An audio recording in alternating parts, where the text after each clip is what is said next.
ఆంధ్రప్రదేశ్లో తల్లికి వందనం పథకం పేరుతో సైబర్ నేరగాళ్లు కొత్త మోసాలకు తెరలేపారు. వాట్సాప్, టెలిగ్రామ్, ఫేస్బుక్తో పాటు ఎస్ఎంఎస్ల ద్వారా నకిలీ లింకులు పంపిస్తూ ప్రజలను మోసం చేసే ప్రయత్నాలు జరుగుతున్నాయని పోలీసులు హెచ్చరిస్తూ ఉన్నారు. ముఖ్యంగా మీ అకౌంట్లో తల్లికి వందనం డబ్బులు జమ అయ్యాయి, ఈ లింక్ క్లిక్ చేసి వివరాలు అప్డేట్ చేయండి, లేదా కేవైసీ పూర్తి చేయండి, లేదా ఓటీపీ చెప్పండి అంటూ వచ్చే మెసేజ్లను అస్సలు నమ్మొద్దని అధికారులు కూడా స్పష్టం చేస్తూ ఉన్నారు. ఇవన్నీ సైబర్ నేరగాళ్ల వల అని చెప్తూ ఉన్నారు. ఈ లింక్ ను క్లిక్ చేస్తే మీ వ్యక్తిగత వివరాలు, బ్యాంక్ సమాచారం లేదా ఓటీపీలను దొంగలించే అవకాశం ఉంటుంది.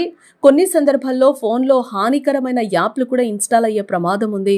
ఆ తర్వాత మీ బ్యాంక్ ఖాతాలోని డబ్బులు క్షణాల్లో మాయమయ్యే అవకాశం ఉందని సైబర్ నిపుణులు హెచ్చరిస్తూ ఉన్నారు. అధికారులు చెప్తున్న కీలక విషయం ఏంటంటే, తల్లికి వందనం పథకం డబ్బులు అర్హులైన లబ్ధిదారుల బ్యాంక్ ఖాతాల్లోకి నేరుగా జమ అవుతాయి. డబ్బులు పొందేందుకు ప్రభుత్వం ఎలాంటి వాట్సాప్ లింక్ లేదా ఎస్ఎంఎస్ లింక్ లేదా సోషల్ మీడియా లింక్ పంపదు. అలాగే OTP, ATM pin, CVV, UPI pin లేదా బ్యాంకు వివరాలు కూడా ఎప్పుడూ అడగదు.